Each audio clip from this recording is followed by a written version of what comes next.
núcleos más centrales del movimiento indígena en el Ecuador, ¿no? Desde un principio en el Perú, digo, en el Ecuador, el movimiento ha tomado para sí el nombre de indígena y no de campesino, como ha ocurrido en otros países, como el nuestro, por ejemplo, ¿no? Sino han partido claramente con una identificación. Entonces, en el Ecuador, hasta donde nosotros conocemos, no existe una memoria larga de luchas anticoloniales. De hecho, en todo lo que podemos llamar el territorio andino, son Perú y Bolivia, este territorio colonial que era denominado como el Alto y Bajo Perú, son donde se han concentrado las luchas de resistencia más fuertes al sistema colonial. Por eso en Bolivia y en el Perú tenemos la memoria de los cataris, de los amarus, ¿no? Y en el Perú especialmente de toda la resistencia que se desarrolló a partir del apresamiento de Atahualpa. Hay un proceso muy largo que va a durar casi 40 años de resistencia en Vilcabamba. En Vilcabamba, donde se traslada la capital de gobierno, podemos decir, de ese momento, y desde ahí, a partir de Manco Inca, se va a desarrollar una resistencia muy larga, tratando de recuperar, de asediar el Cusco. Y en Bolivia, por supuesto, tenemos ya, esto ocurre en 1536, en el territorio del Perú, muy tempranito. No hay que olvidar que en 1532 es que llegan Pizarro a Cajamarca, pero el 36 hay una resistencia armada a los españoles. Y en esa larga historia está el Taquionco, que es otra manifestación más de lucha pacífica contra el sistema de encomienda y todo el sistema colonial. Y en Bolivia nuestra memoria larga está fuertemente impregnada en Tomás Catari, norte de Potosí, Tupac Catari La Paz, Bartolina Sisa, Gregoria Paz, estos nombres emblemáticos que son la memoria larga de los movimientos de pueblos originarios en Bolivia. En el Ecuador, de lo que se tiene conocido, es que ya pasada la independencia, 1872 más o menos, hay un levantamiento contra el sistema de Hacienda, ¿no? Ya en la República. Y ahí el líder más grande de este periodo conocido en el Ecuador, que es Fernando Daiquilema, va a estar a la cabeza de esas movilizaciones. Se van sucediendo algunas otras menores, pero este es un hecho fundamental en la temática de los pueblos originarios cuestionando el sistema de Hacienda en el Ecuador. Esta va a ser una lucha constante a partir de ahí. Tampoco tenemos referencia de estas resistencias que, como en el caso boliviano, se dieron con levantamientos, pero en todo el territorio nacional, hablando ya del periodo de la República, ¿no? Levantamientos sobre todo en La Paz, Pucarani, está mismo Omasuyos, en una hacienda que va a ser famosísima en los años 20 en Taraco, ¿no? Entonces, en Bolivia sí tenemos un trabajo detallado de estos levantamientos ya en la época republicana. En lo que conocemos del Ecuador, vamos a tener ese levantamiento de Fernando Daiquilema, ¿no? Contra el sistema de Hacienda. Ya en los años 20 del 1920, se conocen las primeras organizaciones de los indígenas en el Ecuador.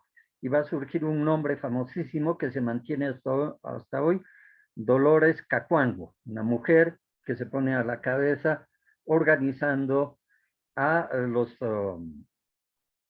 a ver, en el Ecuador son los huasipungueros, ¿no? Organizando a los huasipungueros.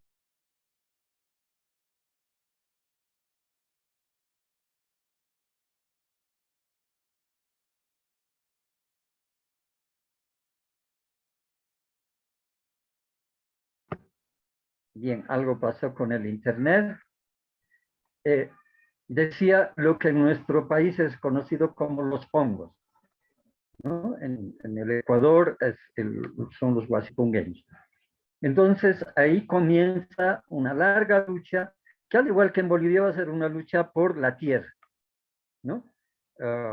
Por la reforma agraria.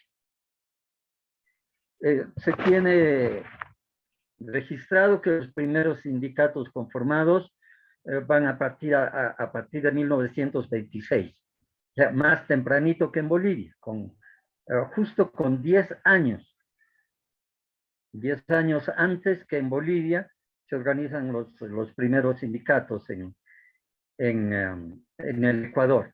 Como sabemos, en Bolivia los primeros sindicatos datan después de la Guerra del Chaco, 1936. A partir de ahí la lucha va a ser una lucha constante por la tierra.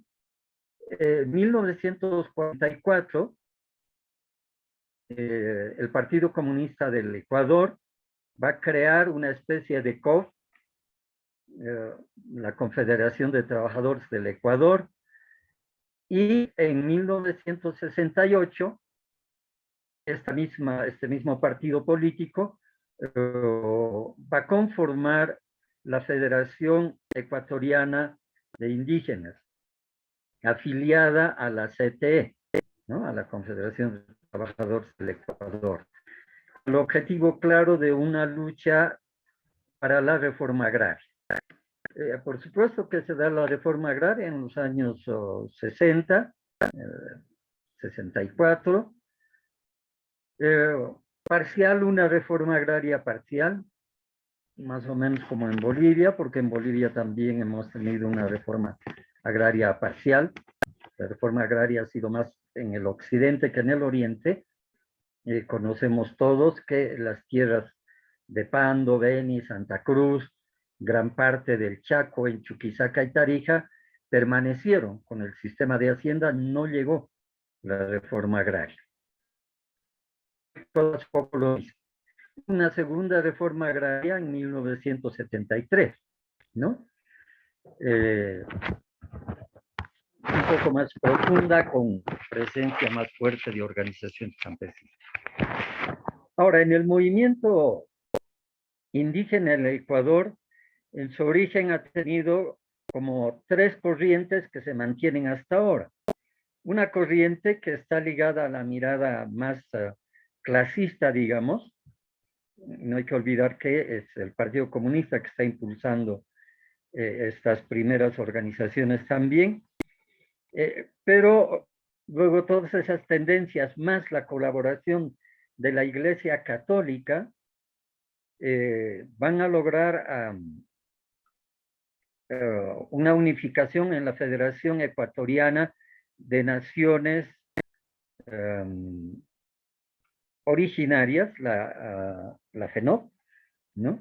Y campesinas en 1968, que es una rama de la CEDOC, la Central Ecuatoriana de Obreros, y fíjense, de obreros católicos, ¿no? Estas corrientes que en América Latina en los años 60 estaban impulsadas por la Iglesia, ¿no? Si no me equivoco, estuvieron inspirados en una encíclica papal, ¿no? Y de ahí empezaron a apoyar fuertemente a las organizaciones sindicales. Esto como respuesta al incremento de organizaciones de tendencia comunista, por supuesto. Pero de alguna manera esto se va juntando y tenemos esta organización llamada FENOP. Por otra parte está la corriente indigenista que nace en la Amazonía, en gran parte en la Amazonía del Ecuador, principalmente en la comunidad Shuar, ¿no? Shuar, que eran estos que los jíbaros que nos contaban las historias terribles, que eran reductores de cabezas y todo eso. Son ellos los que se organizan con esta mirada más indigenista y también logran avanzar con su organización en gran parte de la sierra. Y por último tenemos al Ecuarunari en los años 70, impulsada por Leónidas Proaño, ¿no? El obispo de los indios, famosísimo don Leónidas Proaño por su posicionamiento respecto a la opción por los campesinos. Esas tres corrientes van a hacer vida orgánica en todo el movimiento campesino. Las varias organizaciones de la Amazonía, estos compañeros Shuar, todos ellos después se van a juntar en lo que va a ser la Confederación Ecuatoriana de Naciones Indígenas de la Amazonía del Ecuador, vigente hasta ahora, una organización muy fuerte. En 1986 se forma la CONAIE y posteriormente la otra, la FENOCIN, que son las que ahora movilizan al Ecuador. En los años 90, en 1990, existe un gran levantamiento de indígenas y campesinos en el Ecuador. Hay lo que se denomina la toma de Quito, avanzan hacia Quito y obligan a personeros del Congreso, incluso del Poder Ejecutivo, si no me equivoco, a salir a su concentración y hablar. Hay unos videos muy interesantes de carácter documental que han registrado esos momentos, ¿no? Cuando los dirigentes, incluso algunos hacen bromas en plena plaza de los poderes estatales y se ríen de los representantes del Estado que fueron ahí valientemente, por supuesto, a hablar con ellos, ¿no?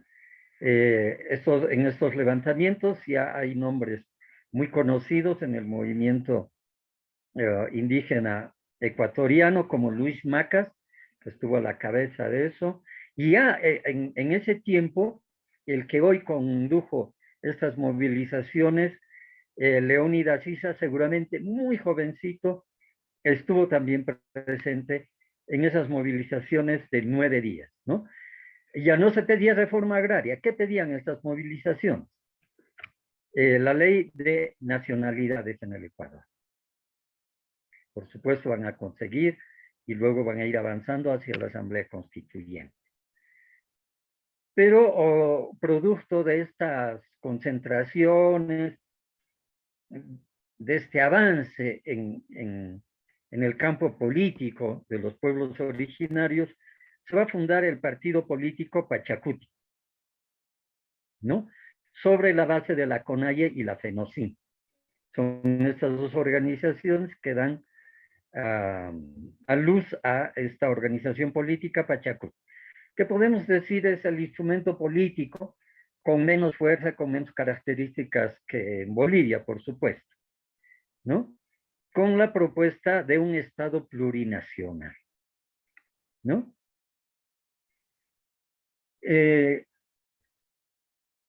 Hay un dato que tenemos que tener en cuenta, debería haberlo dicho a un principio, es que en el Ecuador la población que se reconoce indígena originaria apenas llega al 7%. El grueso de la población ecuatoriana se reconoce mestiza, cerca al 77%. Y el resto está dividida entre los que se consideran blancos y los afrodescendientes. Entonces, hay que tomar conciencia de la capacidad de movilización, de presión, de ejercicio político que tiene estas organizaciones de pueblos originarios en el Ecuador, que no tienen la densidad que tiene en Bolivia o en Guatemala, por ejemplo, ¿no? Eso demuestra una gran capacidad organizativa. Pese a esto, y por ese mismo motivo, es que la experiencia política tiene que ver con alianzas, ¿no? No podemos olvidarnos la alianza que hicieron después de apoyar a un militar, si no me equivoco, apellidaba Cáceres, este militar, que dio un golpe y posteriormente se presentó a las elecciones con apoyo de indígenas. Por supuesto que esa alianza fue mala, y últimamente en la Alianza País de Correa, también una parte tuvo que hacer alianza con Correa. Tampoco es una buena experiencia, hubo muchos roces, muchos problemas. Incluso se le acusó a Correa de dividir al movimiento indígena en el Ecuador, ¿no? Entonces, ese es el recorrido que ha tenido el movimiento indígena en el Ecuador. Y hablando de la Alianza País, que es el punto de partida para esta involución del proceso, esta compañera ecuatoriana nos comentaba que la derecha ecuatoriana tuvo que recurrir a asesores externos, es decir, claramente una intromisión de asesores norteamericanos, y que ella decía, recién nos hemos dado cuenta que trabajaron sistemáticamente con una estrategia de infiltración, es decir, poner infiltrados en la Revolución Ciudadana, ¿no? Que es la organización de la Alianza País, el principal, pero también de infiltrados en el movimiento indígena. Entonces, a partir de ese doble trabajo político en las organizaciones indígenas y en las organizaciones políticas, es que logra quebrar esa continuidad de gobierno de Correa y Lenín Moreno. Que era Lenín Moreno, era el infiltrado con todo un equipo dentro de la Alianza País, y que a poco de asumir el gobierno empieza a juzgar al vicepresidente y a implementar una política neoliberal. Pero por el otro lado, en el movimiento indígena y en el mismo partido político aparece esta tendencia de Yacu Pérez, ¿no? Que curiosamente creo que es el único, bueno, no es el único fenómeno de una derecha indigenista, ¿no? Es raro esta mezcla. En Bolivia hemos tenido también. Acuérdense de Germán Untoja, que terminó de aliado de Banzer, ¿no? Con su movimiento catarista nacional. Entonces, no es raro. Pero en el Ecuador fue muy importante porque logró dividir el voto de pueblos originarios, ¿no? Y Yacu Pérez es el que al final obligó a una segunda vuelta, y en esa segunda vuelta, pues, sus seguidores dieron el voto a Lasso, ¿no? Entonces hay un quiebre ya en el gobierno de Lasso de lo que podemos llamar la izquierda en la Alianza País como organización política y en el movimiento de pueblos originarios. En ese escenario es que aparecen estas movilizaciones, en este último conflicto, ¿no? Y desde mi punto de vista, este último conflicto es un retorno al origen. Es decir, que Leónidas Issa se desprende, pone distancia del movimiento político Pachacute y empieza a movilizarse como organización indígena, con reivindicaciones de campesinos e indígenas. Es decir, sus 10 puntos tienen que ver con el alza del costo de la vida, la subvención a la gasolina, temas de educación, salud, decretos contrarios a la práctica intercultural, en fin, la larga lista de los 10 puntos. Entonces, asume un plano estrictamente reivindicativo, ¿no?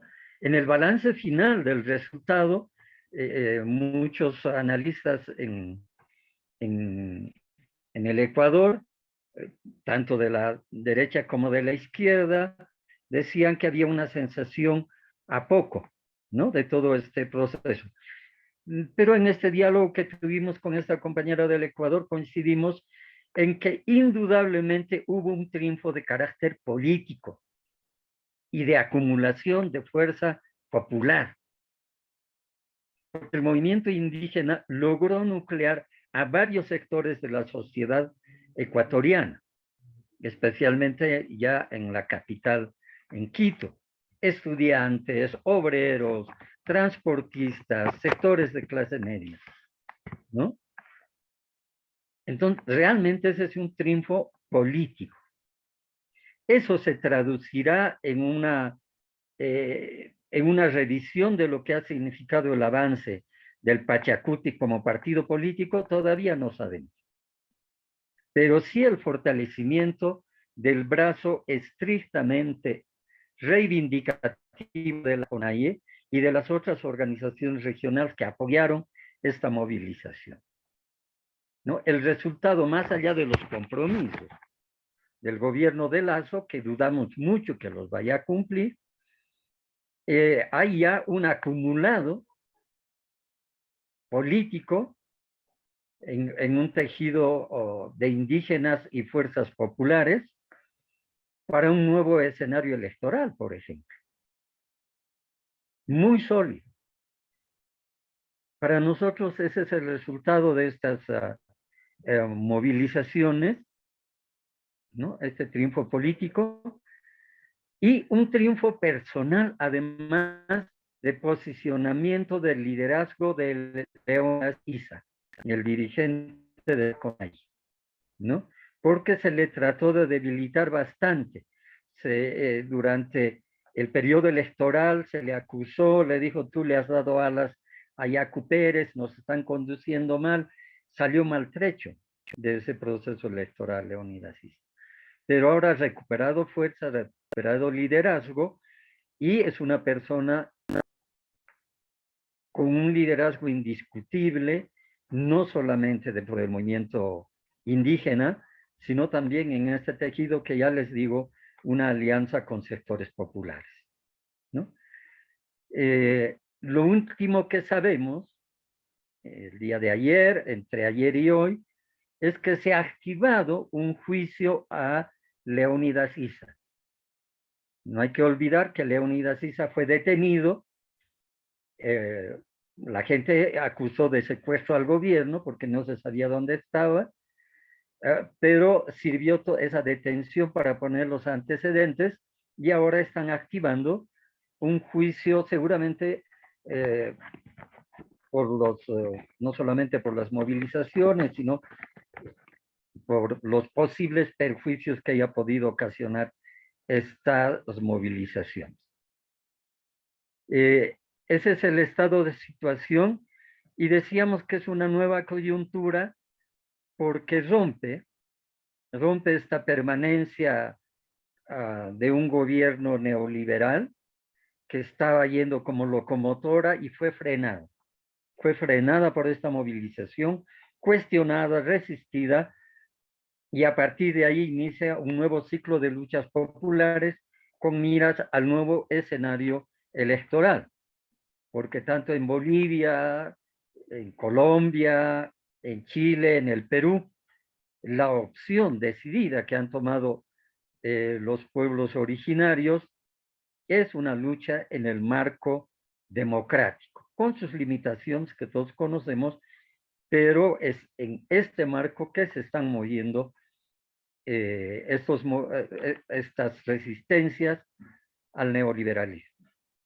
Y por supuesto, en este campo, Leónidas Issa ha demostrado gran capacidad,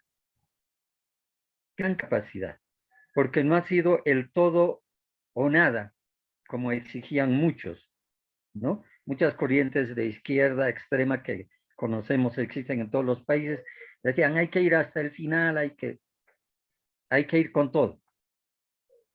Pero la experiencia que tiene Leónidas Issa ha hecho que se firme este acuerdo, ¿no? El Pacto por la Paz. Y a partir de ahí también yo estoy seguro que se ha dado cuenta en el balance final de este gran acumulado político con el que él ha retornado a sus bases. Bien, con esto yo termino esta intervención para después intercambiar ideas. Por supuesto que hay gente también que conoce bien el tema de las luchas populares, no solamente en Bolivia, sino también afuera. Muchas gracias. Gracias, Antonio. Abrimos los micrófonos para que participen los compañeros de Alames. Por favor, tres participaciones y le damos la palabra nuevamente a Antonio para que conteste o comente las opiniones. Como siempre, abrimos los micrófonos, alzamos la mano y los que no puedan con micrófonos también pueden escribir los mensajes y los leemos. Adelante, por favor. Doctor Heredia, buenas noches, bienvenido. Hola, ¿qué tal? Hola, Antonio, buenas noches. Gracias, excelente. Más que reiterar, porque has hecho una muy buena recapitulación, me parece, tal vez incidir, ¿no?, en algún tema que de mucha importancia, de la magnitud que se ha planteado, indicando que tal vez el movimiento campesino, el movimiento indígena ecuatoriano, no solamente sí, ha hecho un movimiento muy fuerte en los años 90 o 2002 más o menos, cuando se logra cambiar un presidente y sube Luciano Gutiérrez, que era el militar, ¿no? Que luego después él toma una actitud traidora en el último caso, porque quería quedarse y generó mucho conflicto, muchos enfrentamientos. Yo creo que, como tú decías, la nueva constitución de política del Estado que tiene Ecuador incorpora, y creo que ese es un tema muy importante, ¿no? Incorpora el tema de lo plurinacional, incorpora la mirada del vivir bien, aunque ellos que se llama, hacen otra denominación. Sin embargo, en última instancia es lo mismo. Es decir, yo creo que realmente el movimiento campesino o indígena ecuatoriano tiene un valor muy importante, sumado a que en el Ecuador tienen grupos afros en mayor proporción que en Bolivia, y también lo que llaman los montubios, ¿no?, que son algo así como los mestizos de tercera categoría en su momento. Pero bueno, la CONAIE logra arrastrar prácticamente a todos los sectores, y por ello mismo, es decir, lo importante, lo interesante es que la nueva constitución incorpora esa mirada indígena, campesina, que es tan importante y que más o menos tiene similitudes con la nuestra, aunque hay algunas diferencias, ¿no? En el ámbito de salud, logró no sé si en todo momento, pero en el primer momento, que el Ministerio de Salud también incorpore lo que es la medicina alternativa y entre ellos la medicina tradicional, aunque la medicina alternativa tiene un peso muy grande en el Ecuador. Pero igual que acá, la medicina tradicional, por lo menos se redujo en mucho, con mucha frecuencia a lo que significa la atención de partos, ¿no? A través de las parteras, parteros, y ha dependido mucho del profesional que estuviera a cargo de X o Z hospital, que es parecido acá, ¿no? Destinadamente hay una presencia tan importante de los indígenas, campesinos, pero al mismo tiempo es nuevamente de alguna manera utilizado, ¿no? De alguna manera se pone en evidencia, pero no se ejecuta, ¿no?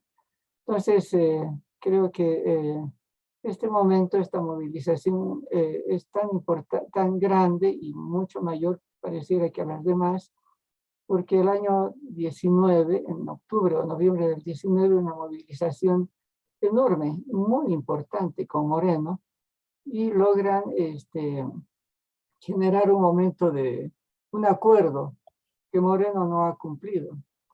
Por ello mismo, la posición ahorita de esta movilización tuvo una fuerza enorme, porque en realidad ya no creen en el Estado, pues no creen en todas las promesas que ha hecho Moreno y evidentemente Correa tuvo una actitud un poco distante, con muchos problemas a partir de los reclamos que hacían los campesinos en las concesiones mineras y petroleras, ¿no?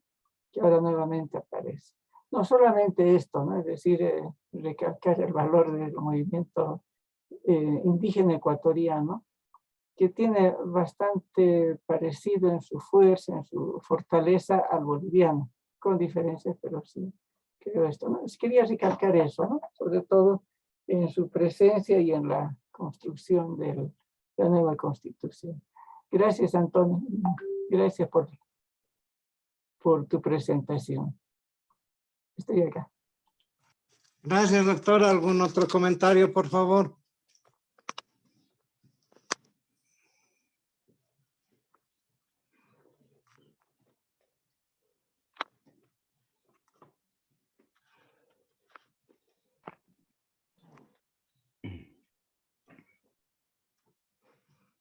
Aprovechando el silencio de los compañeros, me voy a autodar la palabra. Antonio, quisiera también saber tu opinión respecto aquí a Bolivia y al fenómeno que tú lo estás comentando, ¿no? Los indígenas, los originarios, los campesinos, los mestizos. Nosotros tenemos ahora, como tú debes saber, un censo de población donde no van a entrar los mestizos. Sin embargo, hay una gran cantidad que se identifica como mestizo por los procesos culturales que hay, ¿no? Entonces, es bien complicado eliminar esa categoría en este momento cuando uno quiere tener una ascendencia, sin embargo, ya no tiene la identidad completa. Entonces, creo que desde México hasta Chile hay presencia de pueblos que han vivido siempre aquí en mayor o menor cantidad, pero se les está reconociendo como dueños verdaderos de esta tierra, a los cuales hemos quitado su propiedad, su intelectualidad, sus costumbres. Y este proceso, por ejemplo, de Chile, que se les está reconociendo, es impresionante, ¿no? Creo que Argentina nomás es la única que desciende de los barcos. Después todo Latinoamérica tiene una descendencia indígena originaria. Eso, Antonio, gracias. Quizás otra participación más, por favor.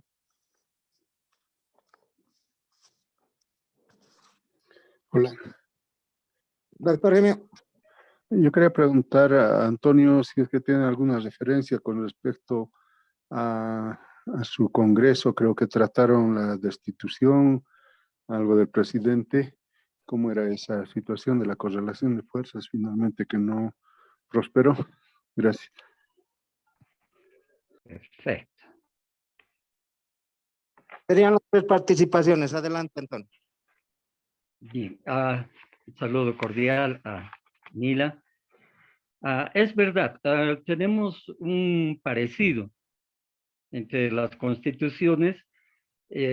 Nosotros comenzamos un poquito más antes, del 2007. Incluso hubo muchos debates, estos debates intelectuales que siempre se hacen de los conceptos y las teorías. En Bolivia, en quechua, utilizamos el sumascausay, el vivir bien. En el Ecuador, el sumascausay, ¿no? Con un poquito de acento, que ellos traducían como el buen vivir, ¿no? Entonces, yo presencié varias discusiones si era vivir bien o buen vivir, ¿no? En ambos casos yo pienso que la traducción está mal hecha. Originalmente, en el caso boliviano, por ejemplo, el sumascamaña en aymara tiene otro tipo de connotación. Podemos ir a autores como el Simón Yampara, por ejemplo, aymara, por supuesto, sociólogo, que nos da otro tipo de origen, ¿no? Otro tipo de connotación. Yo he escuchado a un aymara, al compañero Clares, y él decía, originalmente el sumascamaña quiere decir plenitud, vivir en plenitud, ¿no? Así tendríamos que traducir, decía. Entonces, más allá de la finura del concepto y todo lo demás, yo creo que lo importante es la coincidencia de construcción de estados plurinacionales y sociedades interculturales. Yo creo que en Bolivia todavía no nos hemos dado cuenta del desafío, de la dimensión que tienen en nuestra constitución, una doble dimensión. Una cosa es el Estado plurinacional, ¿no? Que supone todo un desmontaje del viejo Estado colonial republicano, y otra cosa es la construcción de una sociedad intercultural, que es lo más difícil. El terreno en este momento del debate, de la pelea política en Bolivia, se está dando en términos de sociedad intercultural.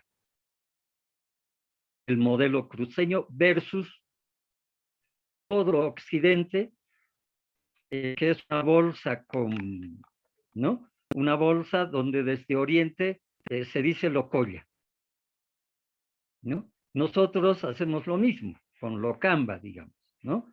Metemos en una misma bolsa conformaciones sociales que realmente son muy, muy diferentes.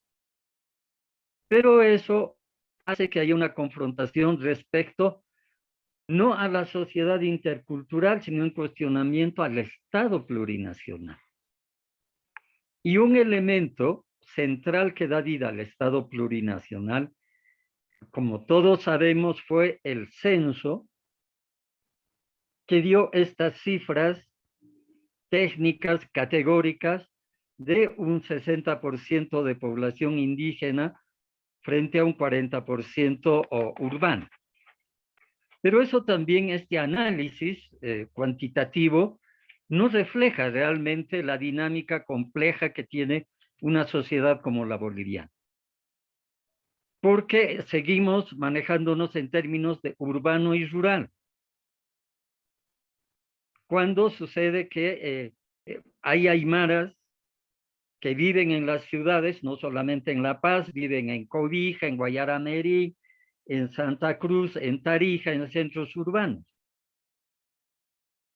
¿no? Entonces, este es el tema de la sociedad intercultural. Eso supone un respeto en los marcos de convivencia entre individuos, el respeto a lo que en la Constitución se llaman usos y costumbres, y entre ellas a las prácticas de medicina. Porque cuando un compañero aymara o quechua migra a la ciudad, migra pues con todo su kepi, donde tiene gran parte de sus plantas, del tipo de tierra, con las que se va a hacer fricciones con barro, toda esta gran gama de los colliris, por ejemplo, que existe en La Paz y en los valles, Potosí, Chuquisaca, los jampiris, ¿no? Entonces, esto es lo que complejiza la construcción de una sociedad intercultural. Ese intercambio y diálogo de conocimientos, saberes, culturas. Primer desafío, ¿no? Esto, como verán, va más allá de la conceptualización del vivir bien. Es un hecho sociológico de convivencia. Si es que tenemos la capacidad de reconocer al otro, a la otra, con esos usos y costumbres determinados por su vida cotidiana en otro ámbito geográfico, ¿no? Y eso creo que están trabajando bastante en la dirección de medicina tradicional.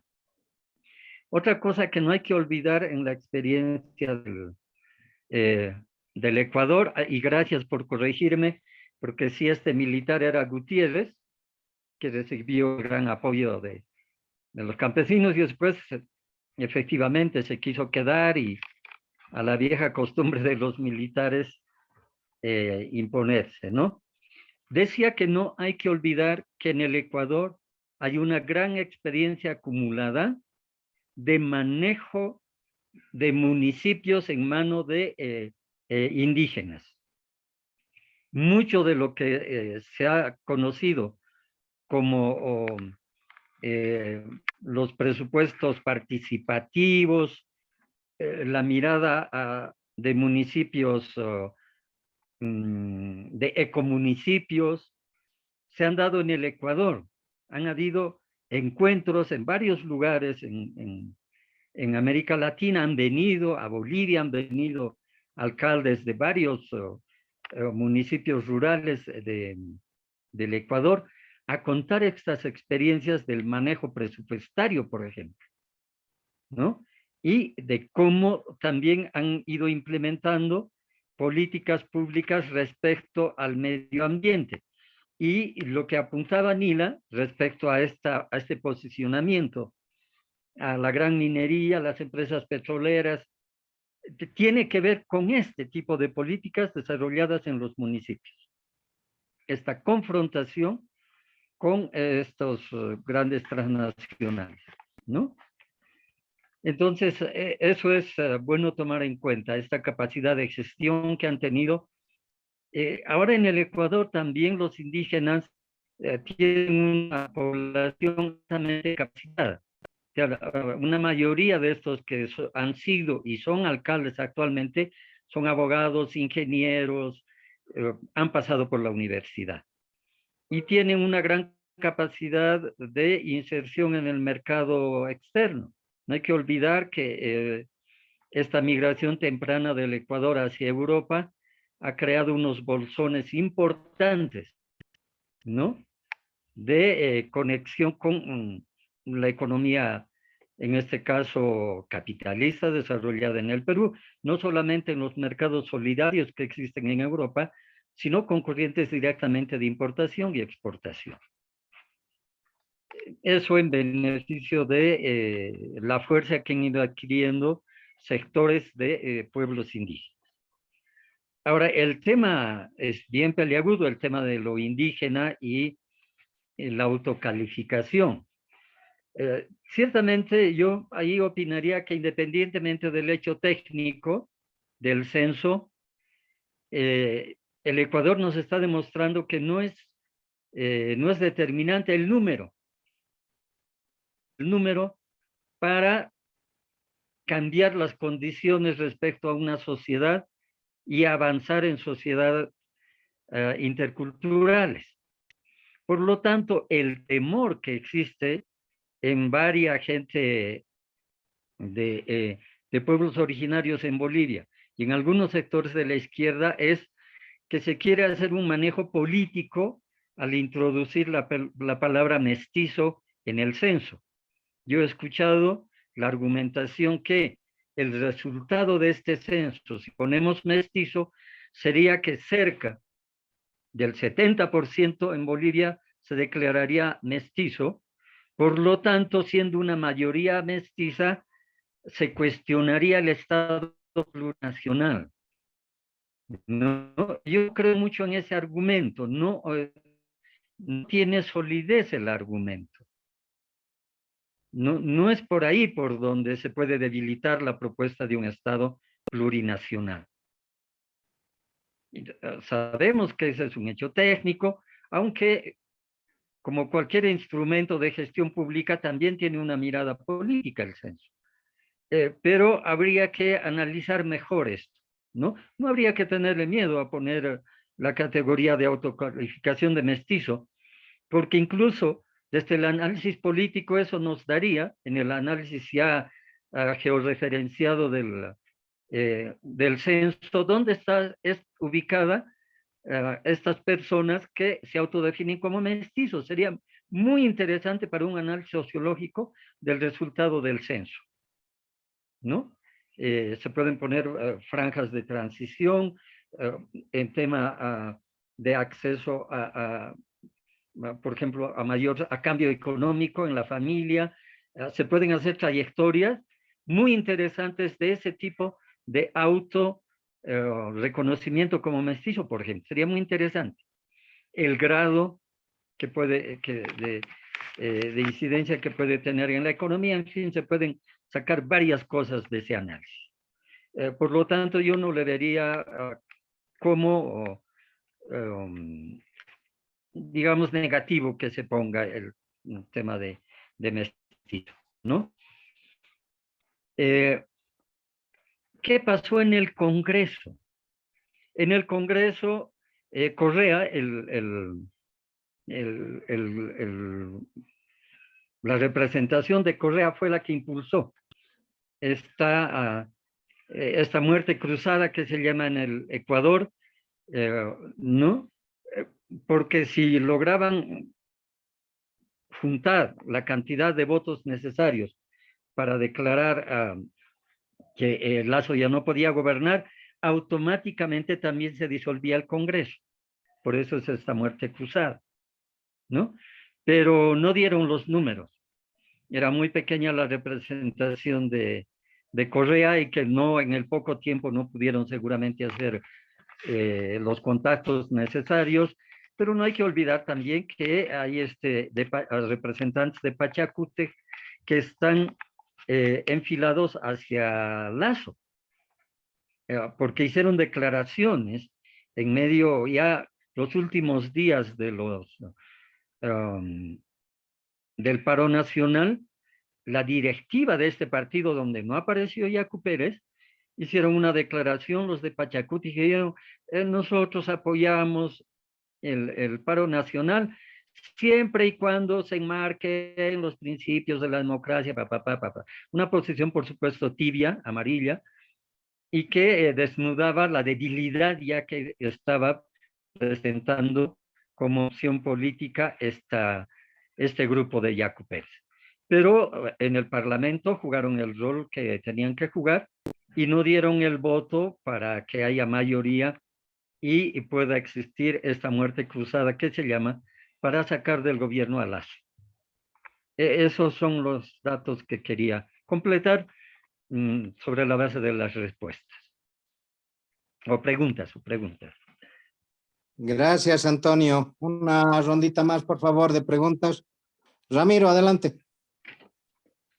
Sí, yo más que una pregunta quería hacer comentarios sobre la exposición que nos ha realizado.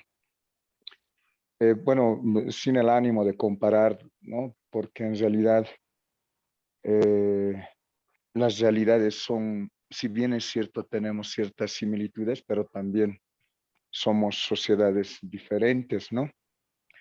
En el caso boliviano, por ejemplo, a ver, yo no estoy tan seguro si Bolivia quiere apostar a una sociedad intercultural, ¿no? Definitivamente lo que se plantea desde Bolivia, más allá de la constitución política del Estado, porque la misma constitución política del Estado tiene todavía límites al horizonte que se ha trazado desde la década de los 70, 80, 90 e inicios del siglo XXI. Estoy hablando del vivir bien, ¿no? Y por eso no estoy tan seguro si Bolivia está persiguiendo eso, ¿no? Porque el vivir bien supone vivir en comunidad y hay una presencia fuerte, hay un enfoque comunitarista heredado desde los pueblos indígenas, ¿no? Y definitivamente atraviesa este tema llegar a una sociedad del vivir bien, podríamos decir, pasa por la organización del Estado. Y el Estado transitoriamente es un Estado plurinacional, no sé cómo se llamará más adelante, habría que ver. Pero, y el Estado plurinacional también pues tiene varias connotaciones, ¿no? Unos lo entienden desde la izquierda, otros lo entienden desde las reformas del Estado y otros, por ejemplo, los que tenemos una raíz indígena, hablamos desde la historia, ¿no? Precolonial y colonial, ¿no? Por lo general, por ejemplo, se piensa que el Estado plurinacional tiene una interpretación más política, ¿no? Entonces, a veces eso dificulta su verdadero dimensionamiento. Por eso yo prefiero hablar de tejido plurinacional, ¿no? Antes tejido pluriétnico. Y básicamente, más allá de tener una connotación político-social que es fuerte y es muy importante también, tiene una connotación territorial, espacial y socioeconómica, ¿no? En un artículo que se va a publicar por la vicepresidencia, precisamente yo he escrito este artículo, se llama La fuerza del tejido plurinacional, y un poco que de alguna manera a modo de provocar siempre a estas interpretaciones convencionales de lo plurinacional, yo planteo el tejido plurinacional. Y el tejido plurinacional tiene que ver pues con ese entremezclamiento, a lo que le está llamando el compañero sociedad intercultural, ¿no? El entremezclamiento, articulación, no solamente social, sino espacial, ¿no? Y la economía ahí juega un papel muy importante. Como él bien decía, por ejemplo, aquí en Bolivia, casi un gran porcentaje de los que viven, por ejemplo, en Santa Cruz, en el oriente, en la Amazonía de Beni, Pando, hay mucha presencia, hay quechua aymara, ¿no? Y como decía él mismo, no solamente llevan pues su cultura, llevan toda esta percepción, todo este horizonte. Se han mezclado los pueblos, es decir, las etnias. Hay personas que se han casado con chiquitanos, con guaraníes, aymaras, quechuas, es decir, es todo eso, es todo un proceso complejo. Entonces, eso es decir, es bastante complicado hacer una interpretación, un acercamiento, digamos, porque permanentemente nuestra sociedad está en constante cambio, ¿no? Pero en definitiva, eso es lo que perseguimos, ¿no? Y desde salud también vamos impulsando, también, ¿no? Contribuyendo a la construcción de esta sociedad del vivir bien, esta sociedad comunitarista, ¿no? Y temporalmente a través de un Estado plurinacional, ¿no? Entonces, es bastante complejo, ¿no? Lo planteo, hay muchos elementos que podríamos tocar, pero me parece muy interesante también, ¿no? Porque yo incluso había retomado a este historiador que es John Musa, ¿no? El que habla de los pisos ecológicos, y el tejido plurinacional no solamente se da, o el tejido pluriétnico no solamente se da en Bolivia. Yo hablaría de un tejido plurinacional mayor, digamos, que involucra a países hermanos como Perú, está también Ecuador, Chile, etcétera, etcétera, ¿no? Cito, quería opinar, mil disculpas, estoy en la calle también. Gracias. Gracias, Ramiro. Un saludo.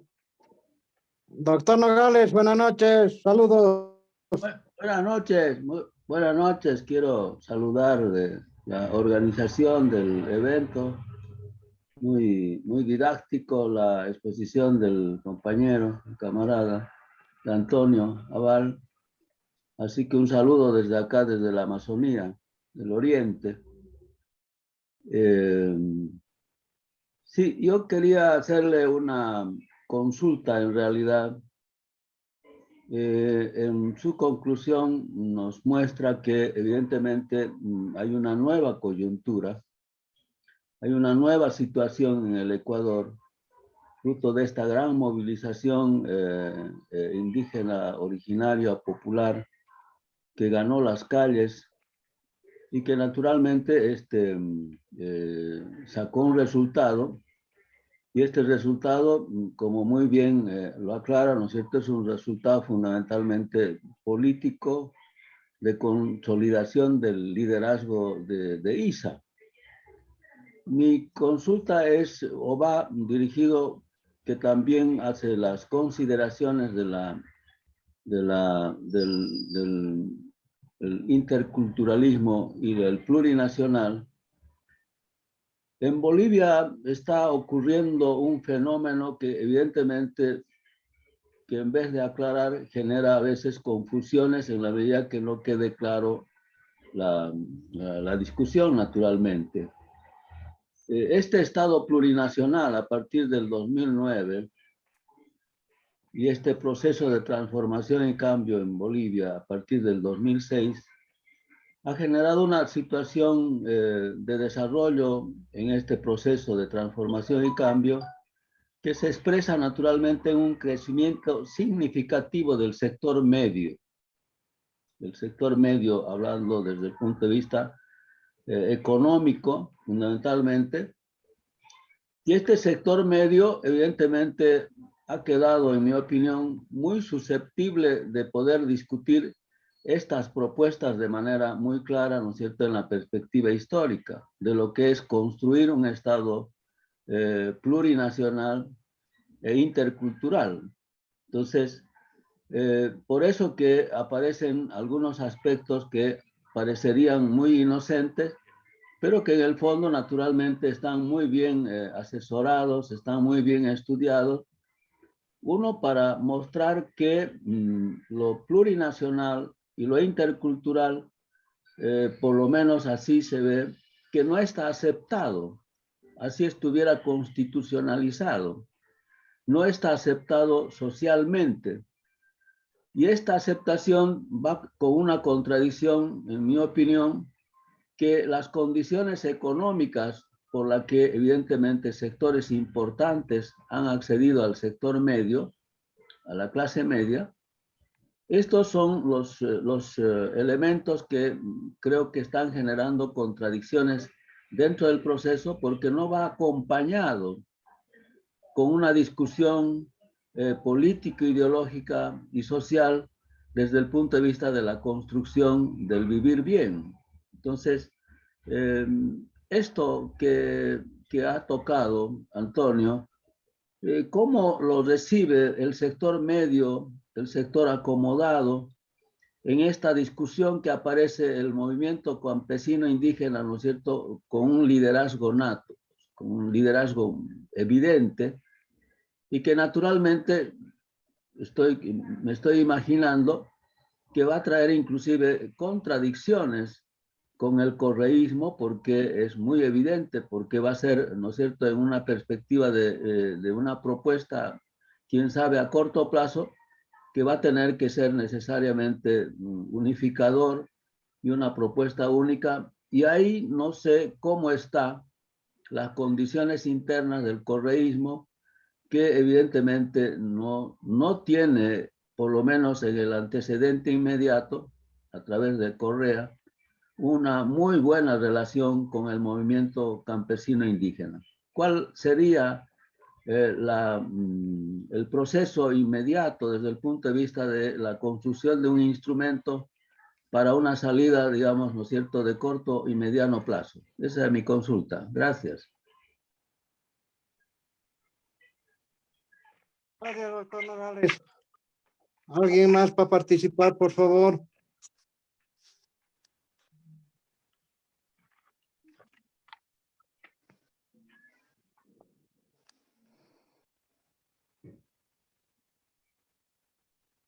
Antonio, te cedemos la palabra. Bien. Y luego a Jorge para la despedida. Muy bien. A ver, sobre la primera opinión, me parece muy interesante. Ahora, el tema del tejido supone, ¿no? Urdiembres entrelazados. Silvia Rivera tiene un texto al respecto, ¿no? Y nos habla de la sociedad chiji, el gris. Y ella dice, es un tejido, el chiji es un tejido que yuxtapone el blanco y el negro y que te da la sensación de gris, pero que en lo concreto no están mezclados. ¿No? Están yuxtapuestos, o sea, la impresión es el gris, pero cuando nos vamos acercando al tejido vamos a ver la separación del blanco y del negro, ¿no? Ella hace la propuesta de este tejido también denominado chiji. Entonces, con las particularidades de cada pueblo, nación, ¿no? Y el tema de comunidad también es muy complejo. No es que la comunidad es uniforme, no es así. La comunidad tiene una división, ¿no? Parcial arriba, parcial abajo. Incluso estas parcialidades tienen sus contradicciones que se resuelven modernamente en las asambleas. Pero, por ejemplo, en el norte de Potosí hay algunas contradicciones que se siguen resolviendo por el viejo sistema del INCU, ¿no? Justo en la fiesta del 3 de mayo, que es la fiesta de la Cruz o de la Chacana. Entonces, no es que la comunidad esté armonioso y tenga un conjunto bien tejido donde no haya alteración en la vida cotidiana. Por supuesto que se vive con contradicciones permanentes, ¿no? A veces muy fuertes. Todas las guerras entre laimes, jucumanis, cacachacas, es una guerra ancestral, por territorios, por tipo de manifestación cultural, hay muchas razones para esas contradicciones. El desafío es ver cómo se convive entre diferentes. Y este no es solo un tema de Bolivia, es un tema a nivel mundial, ¿no? Hemos visto cómo 2 estados europeos se han desestructurado por no tener capacidad de respeto y tolerancia al otro. Estoy hablando de Checoslovaquia, estoy hablando de Yugoslavia. En el caso específico, Rusia, por supuesto. Pero este tema de la diferencia del otro con las migraciones africanas a Europa, por ejemplo, está cuestionando todo el tema del tipo de sociedad actual, no en Bolivia, en el mundo. Y cómo estas pequeñas identidades cada vez están más contagiadas de una autoidentificación y autodeterminación. Miremos lo que está pasando en Chile. Boric está implementando la misma política que implementó Pinochet y todos los demás contra el pueblo mapuche. Este estado de guerra interna, ¿no? Estas movilizaciones en Jujuy, en la Argentina, pidiendo Estado plurinacional. En Chile, pidiendo Estado plurinacional. En el Perú, el planteamiento de una nueva constituyente planteando un Estado plurinacional. Es posible que nosotros hayamos exportado el concepto y todavía no tengamos una buena argumentación al respecto. Y creo que ese es el debate que tenemos que hacer y que también va con la misma pregunta del compañero del final respecto a lo que está ocurriendo en el Ecuador con la clase media. Hay pues clase media indígena, como en Bolivia, poderosa clase indígena, económicamente hablando, ¿no? Ciertamente Correa no tiene muy buena relación con el movimiento indígena, ¿no? Tal es así que el Yacu Pérez y todo lo demás han sido la contestación frontal contra Correa, ¿no? Yéndose a la derecha. Ahora, ¿cómo va a quedar el espectro político a partir de estas movilizaciones? Ahí está la hipótesis que es un fortalecimiento y que, dada la debilidad política que tendría que tener Correa y su aparato político, tendrían que comenzar a dialogar con Leónidas Issa para el futuro evento electoral. No hay otro camino, porque si siguen separados, ¿no? Porque les decía que hay municipios donde el manejo está en manos de indígenas y donde también hay población de clase media y de todo lo demás, pero que tienen capacidad de diálogo. Entonces, si a esos niveles se ha conseguido dialogar en el plano político, también tiene que llegarse a un diálogo en el interés de frenar la continuidad de gobiernos coliberales. Porque de seguir esta separación entre Correa y las organizaciones indígenas, la derecha tiene el campo abierto, ¿no? Esta es mi percepción para el caso del Ecuador. En Bolivia también tenemos una clase media, por supuesto que en esos 14 años se ha inflado bastante, ha crecido y grandes grupos de esta clase media ahora son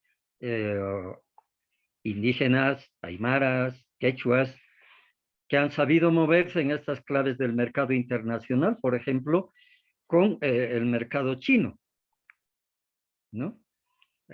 Muy fuerte, montoneras de capitales circulando entre Calabria y China, por ejemplo, ¿no?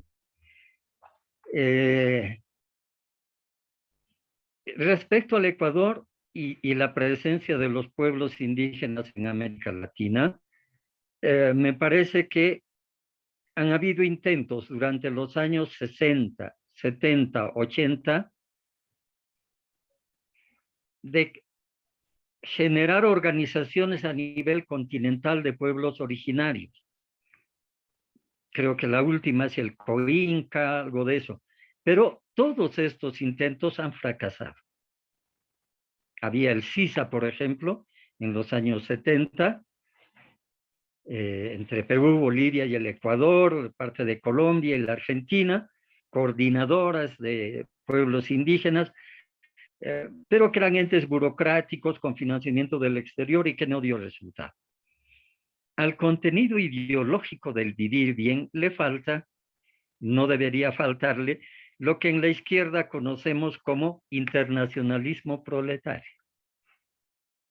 Es decir, estos nexos de solidaridad de las luchas, que tenemos que sentirlas como nuestras, decíamos desde la izquierda, y por lo tanto tenemos que crear los nexos más fuertes que podamos para enfrentar al enemigo común, ¿no? Uno de esos intentos más fuertes, no por la vía democrática, sino de la lucha armada, por ejemplo, o fue la Junta de Coordinación Revolucionaria en América Latina. O sea, yo creo que ha sido el máximo intento de este denominado internacionalismo proletario. Esta actitud no está presente en los movimientos de pueblos originarios. Si no, veamos el intento que ha hecho últimamente Evo Morales de crear esa coordinadora del RUNASUR. Ni siquiera se ha manifestado a favor de la movilización en el Ecuador, ¿no? Entonces le falta contenido ideológico para eso, para tejer estas solidaridades que vayan más allá de un simple hecho de solidaridad normal, ¿no? Creo que con eso he terminado más o menos las intervenciones. Les agradezco y muchas gracias. ¿Me Gracias, permite, doctor. Antonio? ¿Me permite, por favor? Sí, Adelante, doctor. sí, no, solamente me parece interesante y obviamente será parte de otras discusiones. Pero, Antonio, tal vez habría que, o sea, no, Antonio, sino a todos, identificar que este movimiento no es un tema étnico, ¿no? No es étnico, no es de raza, sino es un movimiento de, digamos, político. En realidad, los movimientos campesinos son movimientos políticos Exactamente. que, más allá del origen puro de una nación, es un tema que genera una identidad en cuanto a nación y cultura, y no necesariamente étnico, porque seguramente, pues sobre todo los quechos estarían sumamente mezclados, entonces, y todas, ¿no? Tal vez esto habría que diferenciar, o sea, aclarar, ¿no? Porque si vamos al tema étnico, obviamente, digamos que es la identificación o incluso el censo, pues va a poder ser manejado desde una mirada de los organismos internacionales, ¿no? Que les interesa mantener la lógica étnica y no la lógica política de lo que significa una nación indígena o con esta lógica, ¿no? Entonces, pero por otro lado, yo creo que los movimientos campesinos, evidentemente, en la actualidad, estos movimientos son los sujetos políticos ahorita sociales, y no es el proletariado, sino son los campesinos. Ahora, que le falta ser el sujeto revolucionario, depende de ese nivel de organización que tú decías, ¿no? Pero evidentemente en todos los países, Bolivia, Perú, etcétera, son los movimientos campesinos los que están dando la cara o generando una discusión política que permita un salto cualitativo y que nos genera una discusión muy importante sobre la lógica del progresismo o el socialismo, ¿no? Entonces creo que ahí tendríamos que entrar a continuar, no sé, hacer un análisis que, por cierto, es súper importante este tiempo, ¿no? O seguimos con un progresismo o avanzamos hacia un socialismo, llamémosle comunitario, pero el socialismo, ¿no? Solamente esto, ¿no? Gracias, Antonio, y muchas gracias a todos y felicitaciones, Antonio. Excelentes.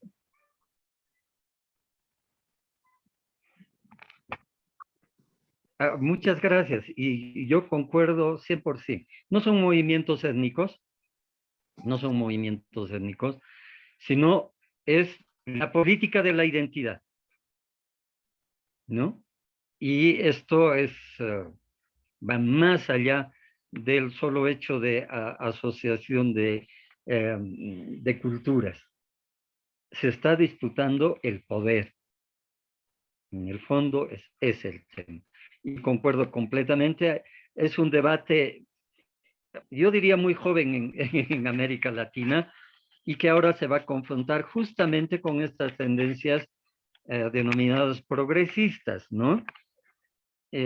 Para mí es un eufemismo el progresismo, es la socialdemocracia, es la sociedad de bienestar, pero bueno, realmente es un nuevo debate que hay que, a la luz de lo que está pasando en varios territorios, habría que empezar a debatir, ¿no? Muy de acuerdo. Muchas gracias. Gracias, Antonio. Gracias, doctora. Siempre muy ilustrativas las intervenciones y las aclaraciones. Con esto cerramos el tema de hoy día y saludos a todos y nos volvemos a reunir el día lunes. Muchas gracias. Buenas noches. Chao. Buenas noches. Chao, Antonio. Un abrazo. Gracias. Chao, chao. Hasta luego. Buenas compañeros, noches. Hasta compañeras. luego. Hasta luego. Pasen bien. Buenas noches.